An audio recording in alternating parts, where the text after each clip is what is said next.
Hello, everyone. Thank you so much for joining us for CBN NewsWatch. I'm George Thomas. Today, the Coast Guard says pieces of the submersible that disappeared earlier this week have been found in a debris field near the Titanic wreckage, indicating a catastrophic implosion. We'll have the details. Plus, tomorrow marks the one-year anniversary since the overturning of Roe v. Wade. And now many southern states are passing strong restrictions on abortion. Essentially, all of our states here in the southern region have passed legislation that protects the unborn. But see why some fear Virginia's current abortion laws could make it an abortion destination. Then later, a community of hope. After a destructive typhoon hit the Philippines nearly 10 years ago, we'll show you how Operation Blessing has helped residents rebuild their lives. It's our safe haven. Yeah, it's a dream come true for us. People who have lost jobs before are now being employed by the establishments, and they start generating resources or income from this employment. All these stories and much more are coming up next from the CBN Newsroom. This is CBN NewsWatch. We begin, though, this half hour with heartbreak at sea after a days-long desperate search for the missing sub. The Coast Guard says that pieces of the sub have been found in a debris field near the Titanic wreckage. They believe those pieces indicate a catastrophic implosion. And now the Navy is confirming an underwater acoustic system likely heard the implosion. CBN's Jenna Browder is following the developments, including reaction from some of the world's most foremost experts. Take a look. The world was holding out hope for the missing sub making its dive to the Titanic wreckage. But after a desperate search and a race against the clock, the evidence shows the sub imploded, killing all 5 passengers on board. Among them, the sub's captain and OceanGate CEO Stockton Rush, Pakistani businessman Shahzada Dawood and his son Suleiman, British adventurer Hamish Harding, and Titanic expert Paul-Henri Narjoulé. The Coast Guard announcing Thursday, search crews found 5 pieces of the sub about a third of a mile from the Titanic wreckage. This is an incredibly unforgiving environment down there on the seafloor. And the debris is consistent with a catastrophic implosion of the vessel. The Navy is confirming an underwater acoustic system likely heard the implosion Sunday, not long after the vessel began its dive. It's believed a fault or failure in the hull of the sub could have caused the implosion, that hull including carbon fiber. Carbon fiber is a miraculous material. It's what we're using to build next-generation airplanes out of, the Dreamliner, the A350, things like that. But it's not particularly well understood how it works over time in terms of fatigue at depths and in extreme cold. In a 2018 suit, a former OceanGate employee warned the company that flaws in the sub's carbon fiber and titanium makeup could get worse with each dive. And this sub had gone down to the Titanic wreckage 13 times in 2 years. This sub had no backup. It didn't have a lot of backup systems, from what I understand, and it was predicated on what I think of as a fundamentally flawed design principle, which is a carbon fiber hull. James Cameron, director of the Oscar-winning movie Titanic, telling ABC he raised concerns years ago about a sub with a similar design. And I told those guys, I said, somebody's going to get killed in that sub or in a sub like it. And the DNA of the OceanGate sub was in that sub.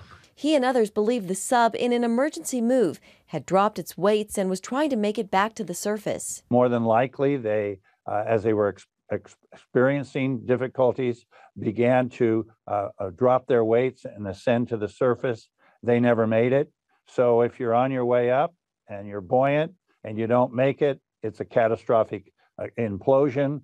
Cameron says this was a preventable tragedy at the very location where Titanic went down in its historic sinking. I'm struck by the fact that somehow, individuals, companies have managed to miss the lesson of Titanic itself. Now we have 2 wreck sites adjacent to each other that both represent, in my mind, recklessness. The Coast Guard says its investigation into what happened will continue. They're not sure if they'll be able to recover the remains of the crew members. Jenna Browder, CBN News. Thank you, Jenna. In other news, the Bible will make a return to the shelves in the Davis School District in northern Utah. The district school board determined the sacred text was age appropriate for all school libraries. Last month, the book was banned from elementary and middle schools. This after a debate over a Utah law allowing parents to challenge, quote, sensitive materials available to children in public schools. An unidentified parent originally made the request to remove the Bible from the schools because they felt it contained inappropriate content. Turning now to the Middle East, more Israelis may be expanding into the areas known as the settlements. The Israeli government has announced it's streamlining the process to build new settlements in the West Bank, also known as Biblical Judea and Samaria. My colleague Julie Stoll reports a new survey shows more Israelis are considering moving to this territory. Thousands of years ago, the Bible called this area Judea and Samaria, part of the land God promised to the Jewish people. Since 1967, the international community has mainly referred to it as the occupied West Bank, where Palestinian Arabs want to establish a state. A recent survey of nearly 1,200 Jewish and Arab Israelis tried to measure how the two groups felt about this contentious real estate. What we found in this poll that was focused on Judea and Samaria is that 70% of the Jewish society are very attached to Judea and Samaria, to our heritage and our history. Reserve Brigadier General Amir Avivi heads the Israel Defense and Security Forum, which conducted the poll. Breaking down the numbers, it found a big divide. In addition to the historic connection among Jewish Israelis, 63% feel an emotional connection, 48% a religious connection. By contrast, among Arab Israelis, 37% feel an historical connection, 33% an emotional connection, 32% a religious connection. More than 2.7 million Palestinians and around 500,000 Jewish Israelis live in Judea and Samaria. That could be changing, as Avivi says nearly 50% of Israelis are thinking about moving to these communities, often described as the biblical heartland. We have to understand that the area of Tel Aviv and its surroundings is already full. It's very, very expensive. It's like one big Manhattan. The young generation cannot afford buying houses in this region, so they're looking east towards the mountains because this is in the center of Israel. Much better weather, by the way. Avivi's organization, made up of 16,000 members who served in Israeli security organizations, is dedicated to keeping the country's security a national priority. We have been, in the last 3 years, doing extensive work with the young generation, explaining that Israel cannot exist without the Jordan Valley and Judea and Samaria. It's an area that is crucial, both spiritually, physically and security-wise. And I think that this understanding is growing more and more in the Israeli society. He says while the Jewish connection to this land goes back thousands of years, it's still alive today. All our existence here is a biblical prophecy that has come to be. Every day is a miracle here. And I think that definitely the Jewish people here in Israel are getting really more and more attached and connected to really what it is to be a Jew in the land of Israel. And he sees this land as the future of the Jewish people and their return, known as Zionism. This is really where we should settle now and in the future. The spirit of Israel is being built up, and without a connection to Judea and Samaria, there is no real Zionism. Zionism is just an extension of Judaism. It's really understanding that this is the land of the people of Israel. Julie Stoll, CBN News, Jerusalem. Thank you, Julie. You can see more news from our folks in the Middle East at our bureau there. It airs on Jerusalem Dateline, right here on the CBN News channel tonight at 8:30 Eastern. You can also watch on the CBN News app or on YouTube. Folks, coming up, we're nearing the one-year anniversary of the controversial overturning of Roe v. Wade. We take a look at how pro-abortion and pro-life forces are fighting in some states. Stay with us. Back in a moment. And welcome back to the broadcast. Tomorrow marks 1 year since the Supreme Court overturned Roe versus Wade. Now pro-abortion and pro-life forces are fighting it out state to state. Many southern states, by the way, are passing strong restrictions on abortion, but not Virginia. Some fear the Commonwealth's lenient laws will make it an abortion destination. Tara Mergener explains. Pro-life advocates credit tougher laws in the South for saving an estimated 200,000 babies. Here in Virginia, however, where the laws aren't as strict, clinics are bracing for an influx of patients. The supporters of abortion's rights got a big win. Over 81 reported attacks on pregnancy centers. 130 attacks on Catholic churches. And this makes the Commonwealth the next big battleground.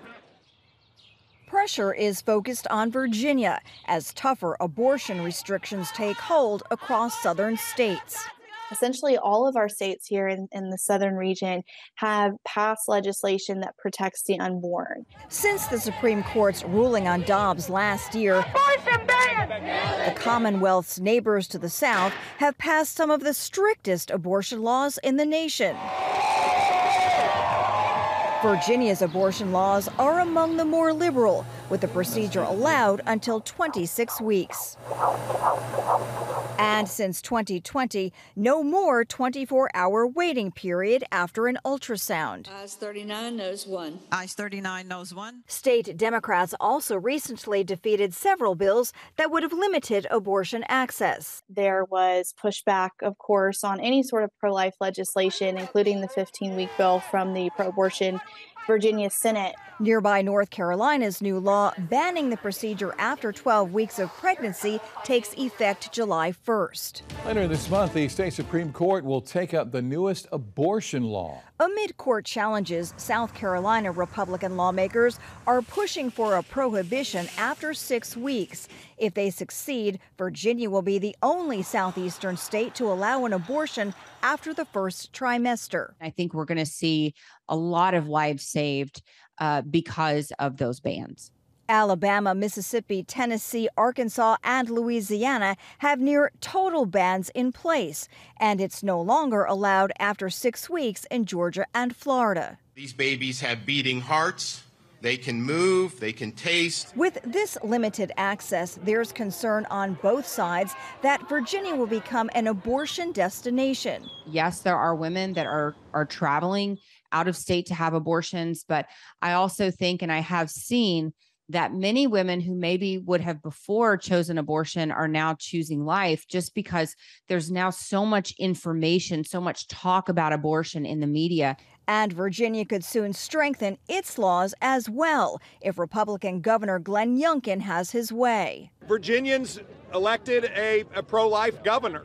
Youngkin supports a 15-week ban and has said he would sign anti-abortion legislation sent to his desk. He may well get the chance if the legislature goes red in the November election.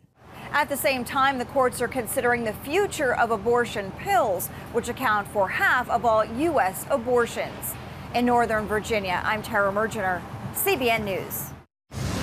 Still ahead, ground zero for one of the most destructive typhoons ever recorded. 6,300 people dead and 90% of this city was destroyed. But now, 10 years later, see how you helped residents rebuild. Stay with us. You're watching CBN NewsWatch. Welcome back to CBN NewsWatch. 100 homes for 100 families. That's just the beginning of an Operation Blessing initiative in the Philippines. It began 10 years ago after one of the most destructive typhoons in history devastated most of Tacloban. The city's mayor and Operation Blessing joined forces to help residents rebuild their lives. The water here was almost as high. You see where those motorcycles passing, that one, it almost hit there. That's about 25 feet. Although it's been almost 10 years, Alfred Romualdez remembers it like it was yesterday. Everything's almost, very, very clear in my mind, what happened that day. On November 8th, 2013. This is probably one of the top 12, so the top dozen of all storms ever seen on this planet. Typhoon Haiyan, one of the world's strongest storms, slammed into eastern Philippines. This is video of Romualdez and staff members taking shelter at a beachfront location in Tacloban City when a massive storm surge hit their building. The men forced to punch a hole in the ceiling to escape rising water. And, honestly, I was just waiting, and my men were just waiting to, when are we going to die? Back then, Romualdez served as Tacloban's mayor. He and the others miraculously escaped any serious injuries. Others weren't as fortunate. In total, some 6,300 people died, while at Ground Zero, Tacloban lost more than 2,300, with the storm destroying 90% of the city. Why didn't I die like the others? Why was I chosen? Why am I still alive? That's why you have to turn to faith. You have to turn to God. These two are brand new schools, built for three. Okay. 10 years later, and now in his third term as mayor, my home, Tacloban City.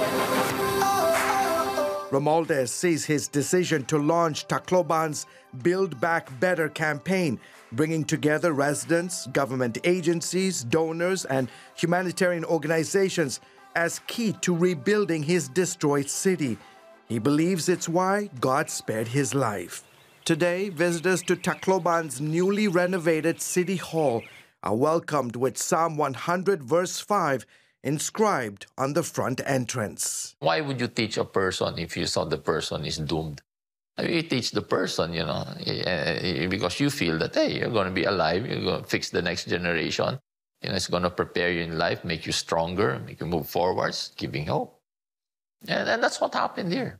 CBN's Operation Blessing played an instrumental role in helping rebuild Tacloban and so many other areas. The storm affected upwards of 16 million people and destroyed more than 1 million homes. In 2014, Operation Blessing bought a piece of land about 10 miles north of Tacloban City. The vision was to turn this land and build free homes for families who had lost everything during Typhoon Haiyan. 9 years later, 100 homes for 100 families. The goal is to build 324 homes. Iraya Christine Jean and her mom became among the first to move to Operation Blessing's Community of Hope village. Their home used to sit close to the shore, but was destroyed in the storm surge. They'd been praying for months for a place when Operation Blessing heard about their plight. It is our safe haven. Yeah, it's a dream come true for us.